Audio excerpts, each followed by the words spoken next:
दुनिया की 5वीं बड़ी इकोनॉमी है और इधर एक कैश स्ट्रैप्ड कंट्री है जिसके पास जो है वो यानी आईएमएफ के पास जाके हम तरले मिन्नतें करके हम कर रहे हैं, ये उसकी बात हो रही है। वो फैसला करते हैं आज पाकिस्तान के अंदर क्या होगा, वो फैसला करते हैं, वो बताते हैं कि आज पाकिस्तान में हमने कहां क्या क्या करना। पाकिस्तान में कुछ ऐसी इंटरेस्टिंग सी चीजें हो रही हैं जहां पर आईएसआईएस के जो पाकिस्तानी टट्टू हैं वो एकदम प्यार से ठुकने शुरू हो चुके हैं। 3 बड़े बड़े बंदे ठुके हैं। मुशरिक, खवारिज और यहूद मिलकर एक मर्तबा इकट्ठे होकर हमारे ऊपर हमला करने के लिए आए हैं, जिस तरह गज़वा खंदक में मदीने की रियासत पर हमला। सबसे पहले नगरहार में एक्चुअली 2 बंदे ठुके हैं, तो 3 सेपरेट हिट्स के अंदर एक बंदा है जिसका नाम है अबू ताहिर अल खुरासानी, उसको कई लोग मुल्ला खालिद भी बोलते हैं, और एक और बंदा है जिसका नाम है इदरीस, ये उसका तो निकनेम ही पता है मेरे को, but these guys were taken out.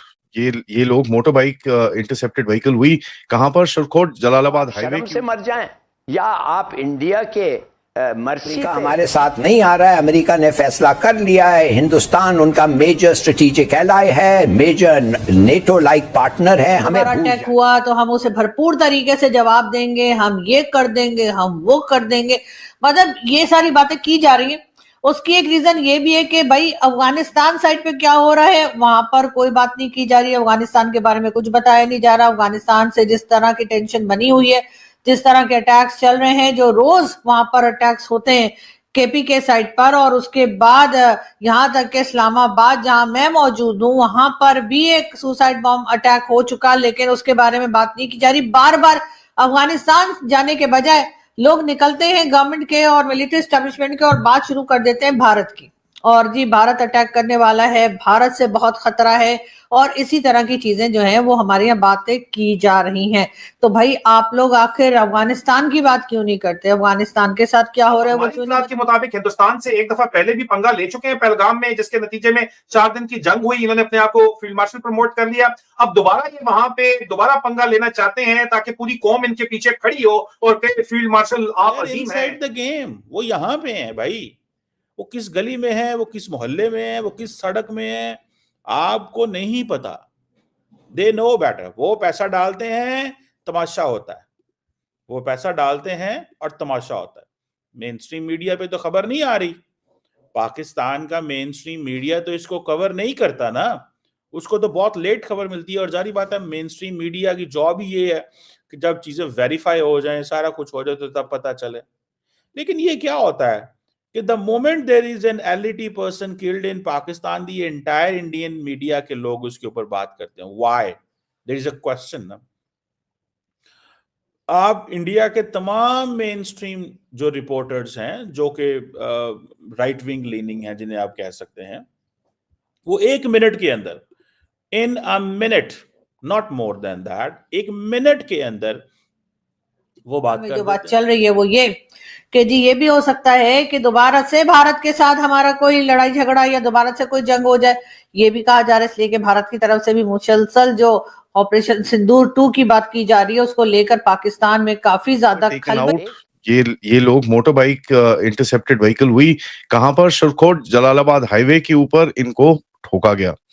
Now ये बड़ी इंटरेस्टिंग से ये 2 कैरेक्टर हैं, क्योंकि ये मिड टियर एक्सप्लोजिव्स और लॉजिस्टिक्स एक्सपर्ट्स हैं आईएसआईएस के। नाउ यहाँ पर आपको बड़ी क्लियरली बात समझ में आनी पड़ेगी, क्योंकि आईएसआईएस के का जिस तरह से दिल्ली ब्लास्ट में भी कनेक्शन निकल रहा है और गुजरात के केस के अंदर भी कनेक्शन निकल रहा है, ये काफी एक इंपॉर्टेंट सेल है। अब इसको किसने निकाला ये तो मुझे पता नहीं, but at the end of it यहाँ पर एक चीज समझ में आनी चाहिए, 2 जो एंटिटीज हैं जिनको ये निकालने पे फायदा होता है। सबसे पहला है ऑफ कोर्स भारत, एंड दूसरा है अफगानिस्तान, बिकॉज ये जो आईएसआईएस के है ये पाकिस्तानी आर्मी के आईएसआई के टट्टू हैं, एंड इनका जो मेन लीडर है सनाउल्लाह गफूरी, ये पाकिस्तान में पेशावर में रहता है अपने बीवी बच्चों के साथ। As a matter of fact ये कई बारी पाकिस्तानी आर्मी के गेस्ट हाउस तक में पाया गया है। यहाँ से ये नगरहार प्रोविंस के अंदर जाके काफी अपने ऑपरेशंस और ये सब चीजें जो करना होता है उसको करता है। दूसरा बंदा जो जिसके ऊपर अटैक आया है, जिसका नाम है बुरहान, इसका दूसरा नाम है जैद, ये एक सीनियर कमांडर है close to Qari Fateh and Abu Bakar is the main chap, one of the main commanders in this region. And टेम्किन ऑपरेशंस क्या है यहाँ पर? टेम्किन ऑपरेशंस में ये सारे जो केमिकल की प्लांट्स हैं और केमिकल की चीजें हैं, जो जहां पर ये लोग एक्सप्लोजिव्स और ये सब बनाते हैं, और ऑफ कोर्स ये बाहर ट्रेनिंग भी करते हैं।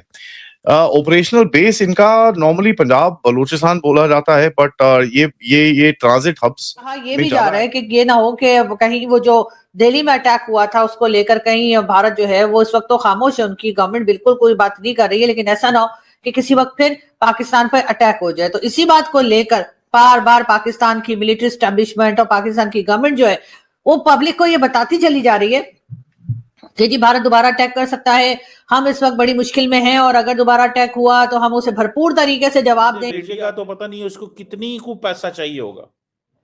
अगर इंडिया अपने बंदे भेजे तो उसको कितना को पैसा चाहिए। आपके अपने लोग बिक गए हैं, आपके लोग बिक गए हैं, आपके लोग देखें, इसको आप गुर्बत कह लें, इसको आप कोई लफ्ज भी दे लें, इसको जो मर्जी लफ्ज दे लें,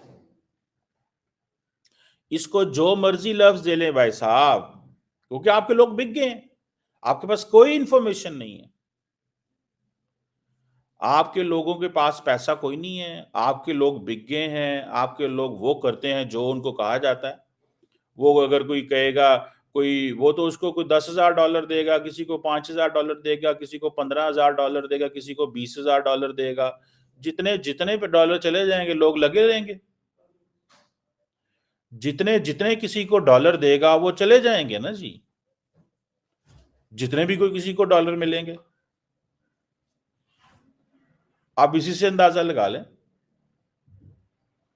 कि आपको अगर उन्होंने $20,000 दिए, आप लगे हुए हैं। समझ रहे हैं भाई साहब, ये है सिचुएशन। सो उनको पता है कि आपको कैसे हिट करना है। और आपके यहाँ की क्या है, आपके यहाँ का मसला ये है कि यहाँ पे ये कहा जा रहा है कि भाई ये फौज जाने और उसके मसले हैं, हमें पता नहीं है। ये पाकिस्तानी मेजॉरिटी में ये लफ्ज बोलते हैं, भाईजान ये फौज का मसला है, फौज ने इन लोगों को, फौज को पता है क्या करना है क्या नहीं करना, हम इन चीजों में नहीं आना पड़ते, हम तो इसमें स्टेटमेंट भी नहीं देंगे, हम तो इसमें स्टेटमेंट ऑब्वियसली, जिसे वो कहते हैं ना, हम तो इस पे कोई स्टेटमेंट भी नहीं देंगे, दैट्स इट। अगर हमने इसके ऊपर स्टेटमेंट दी तो जारी बात है हम भी पकड़े जाएंगे। सो इट्स बेटर कि स्टेटमेंट भी ना दें, सिंपल। इसमें बेटर यही है कि स्टेटमेंट भी ना दी जाए, खामोशी इख्तियार की जाए, खामोशी इख्तियार की जाए। अगर हम खामोशी इख्तियार नहीं करेंगे तो जारी बात है भाई साहब, आपको भी हमला कर दिया जाएगा। So they are ruling us through fear, वो खौफ के जरिए आपको रूल कर रहे हैं। और इस वक्त आप just you talk to every person who have been involved in जिहाद कश्मीर, हर बंदा डरा हुआ है, छुपा हुआ है, हर बंदा डरा हुआ है और छुपा हुआ है कि यार कहीं अगला टारगेट हम ही ना हो। किसी को क्या पता कहां से बंदे ने आना है। एक कराची से बंदा हायर किया जाता है, जाओ पंजाब, बंदा तुम्हें लोकेशन हम देते हैं, जगह हम बताते हैं, उनका इंटेलिजेंस ऑपरेटर्स तो देखे यहाँ पे कितना है यार, किसी को कोई पता नहीं। और आज तक हमने कोई बंदा नहीं पकड़ा, मेरा नहीं ख्याल हमने कोई बंदा पकड़ा। अगर बंदा पकड़ा तो मुझे जरूर बताइएगा, मैंने अभी तक नहीं देखा। Frankly speaking, I have not seen. मसाजिद और इमाम बारगाहों में दहशतगर्दी, शहरों में टारगेट किलिंग। नमस्कार दोस्तों, आज हम बात करेंगे दिल्ली हमले के मास्टरमाइंड मौलवी इरफान अहमद के बारे में और हाल ही में पाकिस्तान में सामने आई कुछ अहम खबरों पर। मौलवी इरफान अहमद, जो जम्मू कश्मीर के शोपियां का रहने वाला है, दिल्ली और फरीदाबाद आतंकी मॉड्यूल का लीडर माना जाता है। वो पहले एक पैरामेडिकल स्टाफ था और बाद में मस्जिद का इमाम बन गया। इस आतंकवादी जाल का मास्टरमाइंड मौलवी इरफान ने मेडिकल कॉलेज के डॉक्टरों और छात्रों को कट्टरपंथ की ओर मोड़ा और उन्हें आतंकवाद की राह पर धकेला। उसने पाकिस्तानी और अफगान हेडक्वार्टर से लिंक कर इस साजिश को अंजाम देने के लिए नेटवर्क बनाया। पुलिस की जांच में पता चला कि दिल्ली स्थित फरीदाबाद मॉड्यूल ने विस्फोटकों, IED और असलहों का जखीरा जमा किया था, जिसकी योजना जैश-ए-मोहम्मद आतंकी संगठन के इशारे पर बनाई गई थी। इस मॉड्यूल में डॉक्टर उमर, डॉक्टर मुजम्मिल और अन्य शामिल थे, जिनका कनेक्शन पाकिस्तान की अल फलाह यूनिवर्सिटी से था। हालांकि अभी कुछ दिन पहले पाकिस्तान में एक अनजाने गनमैन ने इस नेटवर्क के 2 आतंकियों सहित मास्टरमाइंड को मार गिराए जाने की खबरें आईं, जिनसे पाकिस्तानी मीडिया और वहां के संदिग्ध आतंकवादियों में भारी खलबली मची है। इस घटना की पुष्टि स्वतंत्र स्रोतों से नहीं हो पाई है, लेकिन इससे साफ है कि दोनों देशों की खुफिया और सुरक्षा एजेंसियां इस आतंक के खिलाफ सख्त कार्रवाई कर रही हैं।